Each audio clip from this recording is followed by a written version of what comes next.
स्नेही बंधुओं, संसारी प्राणियों के पास में दो चीज़ है, एक कष्ट और एक दुख।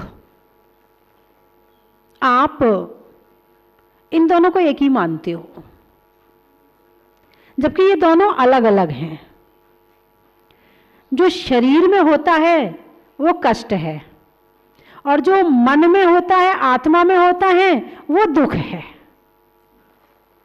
हम कष्ट को तो बहुत ज़्यादा महसूस कर लेते हैं। शरीर में कोई वेदना हो, कोई बीमारी हो, बहुत जल्दी उपाय करते हैं, डॉक्टर के पास जाते हैं, बहुत उपाय करते हैं, किसी ना किसी तरह से उसे दूर भगाने का प्रयास करते हैं। कष्ट होना चाहिए, उसे रख नहीं सकते अपने पास में, लेकिन दुख बड़े सहेज सहेज के रखते हैं, बिठा बिठा के रखते हैं, उसे भगाने का प्रयास नहीं करते। जितना कष्ट को भगाने का प्रयास करते हैं, उतना दुख को भगाने का प्रयास नहीं करते हैं। कष्ट का इलाज तो डॉक्टर के पास है, लेकिन दुख का इलाज हमारे देव शास्त्र गुरु के पास है। सबसे प्रथम इलाज, आप भगवान के दर्शन करते हैं, यहीं से शुरू हो जाता है। ये हमारे मन के डॉक्टर हैं, ये हमारी आत्मा के डॉक्टर हैं। जो हमारी आत्मा में दुख की बीमारी लगी हुई है, इसके डॉक्टर सबसे पहले हमारे भगवान हैं। इनके दर्शन करो और दर्शन करके विचार करो कि भगवान, आपके पास दुख नहीं है, कष्ट की तो आप चिंता करते नहीं थे, कष्ट की आपने परवाह करी नहीं, क्योंकि जंगल गए, जंगल में तो कष्टों की भरमार होती है। यहां तो आप, बारिश हो रही है, आराम से छत के नीचे बैठे हैं, भीग नहीं रहे हैं। मच्छर आएंगे तो ऑल आउट लगा लोगे, मक्खी आएगी उसे उड़ा के भगा दोगे। यानी कि आप कष्ट से हर तरह से बचने का आपने सारा उपाय कर रखा है, और जितने भौतिक साधन हैं वो सारे कष्टों को दूर करने हैं, दुख को दूर करने नहीं है। और हो सकता है कि भौतिक साधन कष्ट को दूर करते करते कष्ट दे दें।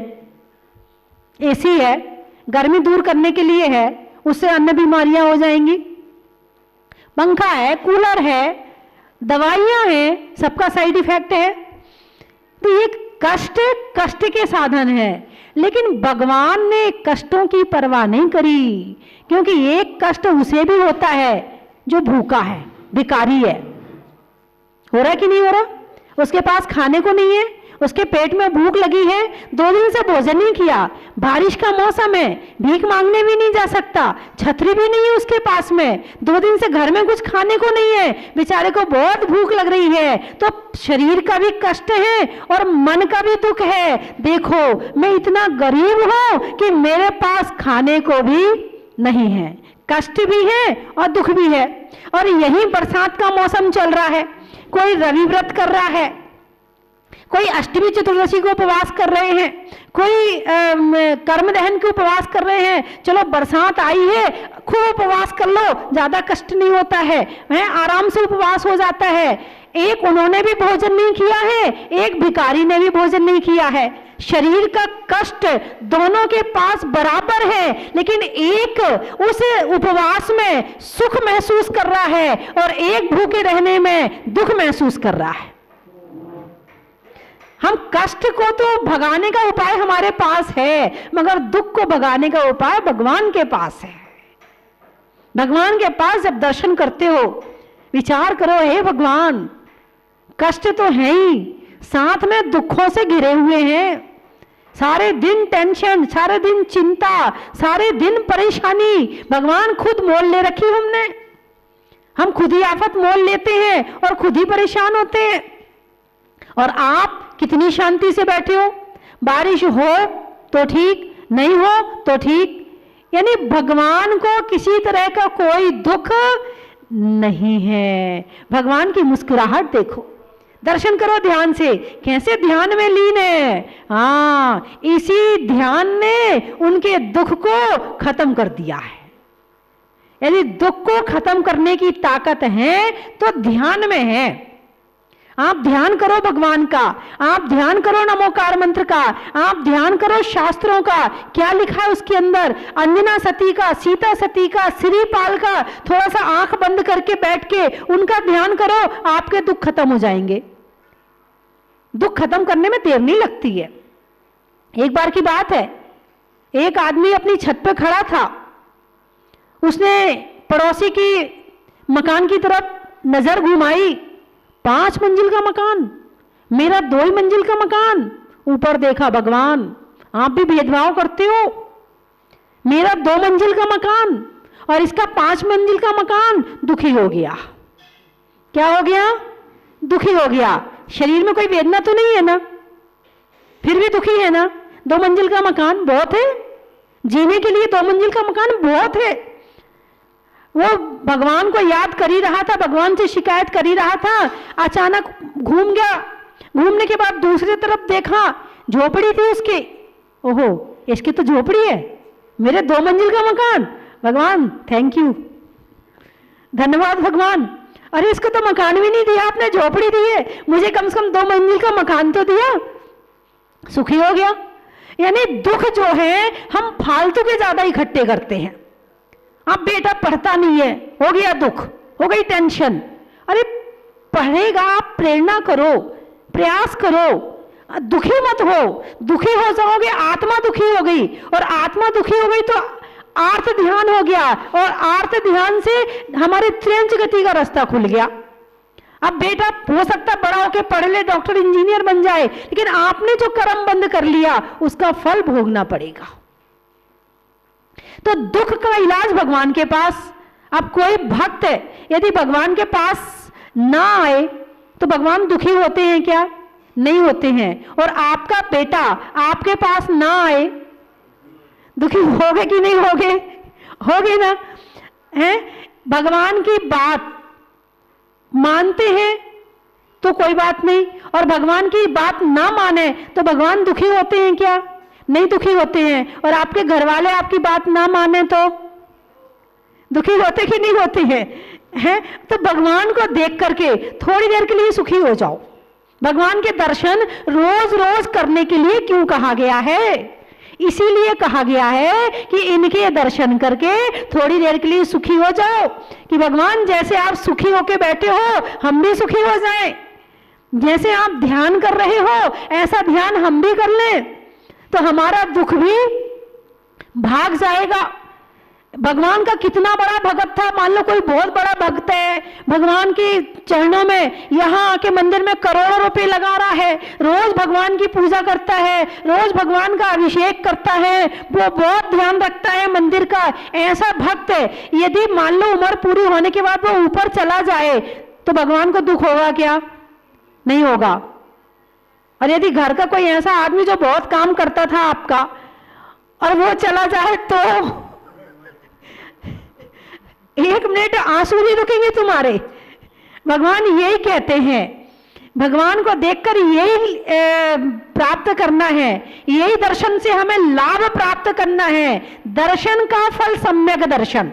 जब ऐसे भाव बनाएंगे, ऐसे मन में विचार आएंगे, भगवान को दर्शन करके ऐसे चिंतन जागृत होगा तो सम्यक दर्शन की प्राप्ति होगी। और बिना भावों के कितने भी दर्शन करते रहो, कभी भी सम्यक दर्शन होने वाला नहीं है। तो संसार में सब आ रहे हैं और जा रहे हैं, लेकिन अपना कोई चला जाए तो दुख होता है, क्योंकि हमने उसे अपना माना है। अपना माना है, इसीलिए वही सुख का कारण है और वही दुख का कारण है। तो ये दुख दूर करने का इलाज एक ही है कि थोड़ा सा ध्यान लगाओ। आए हैं अकेले, जाना है अकेले, ना साथ में कुछ लाए थे ना लेकर के जाएंगे। क्यों व्यर्थ में किसी की चिंता करें, क्यों राग द्वेष करें, क्यों मोह माया पालें। कम से कम जितनी देर ध्यान में बैठे हैं उतनी देर ध्यान करोगे तो कम से कम हमारा कहीं ना कहीं हमारा दुख कम हो जाएगा। अब ऐसे दुख देखें तो है नहीं है। दुख और सुख धूप और छाया जैसे हैं। जैसे धूप, या तो धूप रहेगी या छाया रहेगी, या छाया रहेगी या धूप रहेगी। दो में से एक चीज तो रहेगी ना। या अंधेरा रहेगा या उजाला रहेगा, या उजाला रहेगा या अंधेरा रहेगा, या दुख रहेगा या सुख रहेगा, कुछ ना कुछ तो रहेगा।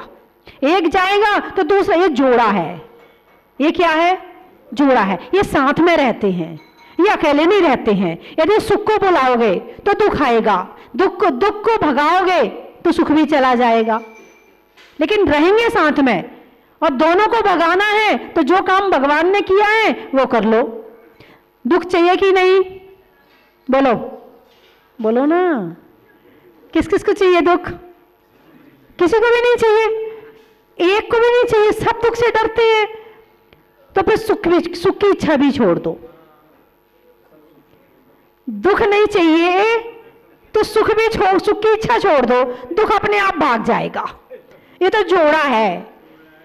यहां के जोड़े का तलाक हो सकता है, मगर दुख और सुख का तलाक नहीं हो सकता है। यहां का जोड़ा पिघल जा सकता है, मगर दुख और सुख तो साथ में ही रहते हैं। एक को निमंत्रण दोगे तो दूसरा अपने आप आएगा। इसलिए दुख नहीं चाहिए तो सुख की इच्छाएं भी छोड़ दो। आप बच्चे से दुख में मिलता है, उससे सुख की इच्छा छोड़ दो, दुख खत्म हो गया। दुखी कौन करता है? जिससे सुख की इच्छा रखते हैं। तो ये जोड़ा है, साथ साथ ही रहते हैं, अलग नहीं रहते हैं। और सारा संसार इनमें से एक की डिमांड करता है, और तुम नहीं कर रहे। जितने तुम्हारे दादा परदादा, जितनी दुनिया में जीव हैं, सब एक ही बात कहते हैं, भगवान दुख को दूर भगा दो। भगवान कहते हैं मैंने दोनों को भगा दिया, मैंने दोनों को भगा दिया। हर चीज का पर्यायवाची है। दुख जोड़ा, दुख सुख, ऊपर नीचे, आगे पीछे, पूरब पश्चिम, दाएं बाएं, है ना। इसी तरह से आनंद शब्द है। आनंद का बताओ कोई हो तो? आनंद का कुछ नहीं है। भगवान ने प्राप्त किया है आनंद। जो आत्मा में प्राप्त हो वो आनंद है, और जो शरीर को प्राप्त हो वो सुख। तो अभी तक हम केवल सुख में ही घूम रहे हैं, और इच्छा करने मात्र से मिल नहीं जाएगा। अब पकौड़ी की इच्छा करो बरसात में, खाली सुख हो गया, पेट में गैस बन गई, दुख हो गया है। हाँ, टीवी है, टीवी खरीद के लाते पैसे देके, फ्री में नहीं मिलती है, हैं? पैसे देके खरीद के लाए टीवी। अब टीवी देखना शुरू करी, आंखों में दर्द हो गया, चश्मा चढ़ गया, पानी बहने लगा, सिर में दर्द रहने लगा। किसके लिए लाए थे? सुख के लिए। क्या हो गया? दुख हो गया। बहू लाते हैं, किसके लिए लाते हो? सुख के लिए। शादी किस लिए करते हो? सुख के लिए। तो वो बहू आई है तो सुख के साथ साथ दुख भी साथ लाई है। यदि उसका दुख बर्दाश्त नहीं है तो सुख भी मिलने वाला नहीं है। तो हर सुख के साथ में दुख छुपा हुआ है। आप लेना नहीं चाहते, गिफ्ट रूप के रूप में मिल जाता है। आप भगाना चाहते हो, वो भागेगा नहीं। जैसे परछाई है, परछाई को काटो मारो भगाओ नहीं भागेगी, और उजाला खत्म हुआ, परछाई अपने आप चली जाएगी। इसी तरह से दुख को भगाने से नहीं भागेगा, हमारे ध्यान से भागेगा, हमारी भक्ति से भागेगा, हमारी तपस्या से भागेगा, जाप माला से भागेगा। और हम ऐसे भगाना चाहें तो भागने वाला नहीं है। तो बंधुओं, वैसे देखा जाए तो दुख बहुत अच्छी चीज है। इससे बढ़िया दुनिया में कोई चीज है ही नहीं है। संसार की असलियत यदि कोई दिखाता है तो दुख ही दिखाता है। अपने कौन है और पराये कौन है, इस बात का पता सुख में नहीं चलता है, दुख में चलता है।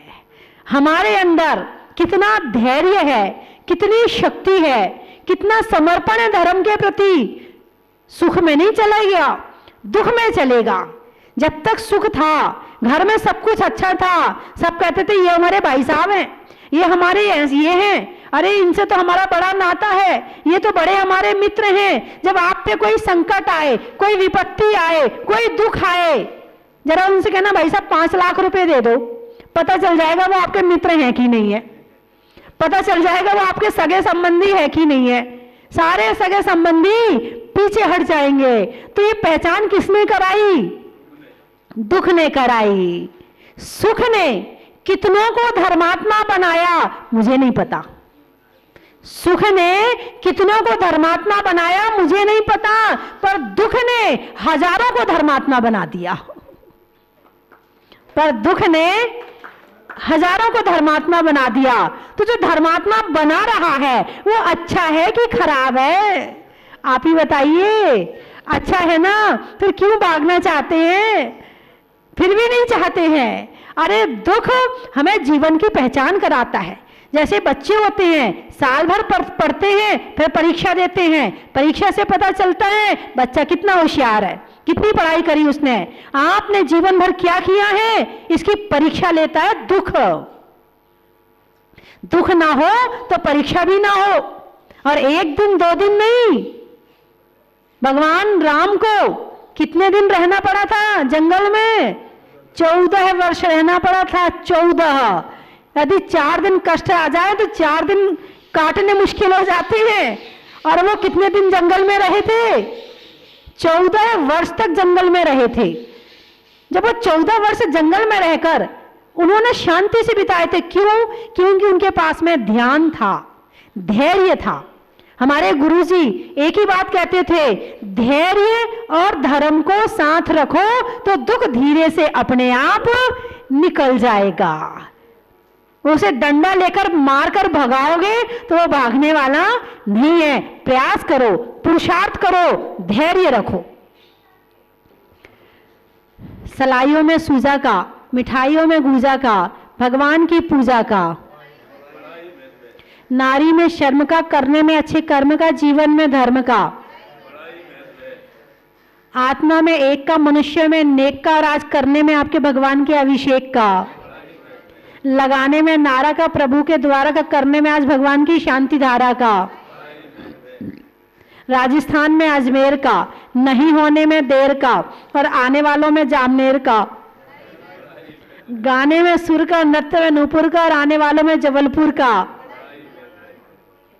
बीज में बोने का, कमरे में कोने का, और आपके दोबारा आने का, हिंदी में मात्रा का, स्कूल में छात्रा का, और आज आपकी जहाजपुर की यात्रा का, अनाज में चना का, गर्मी में पना का, और आने वालों में गुना का। बोले 24 भगवान की।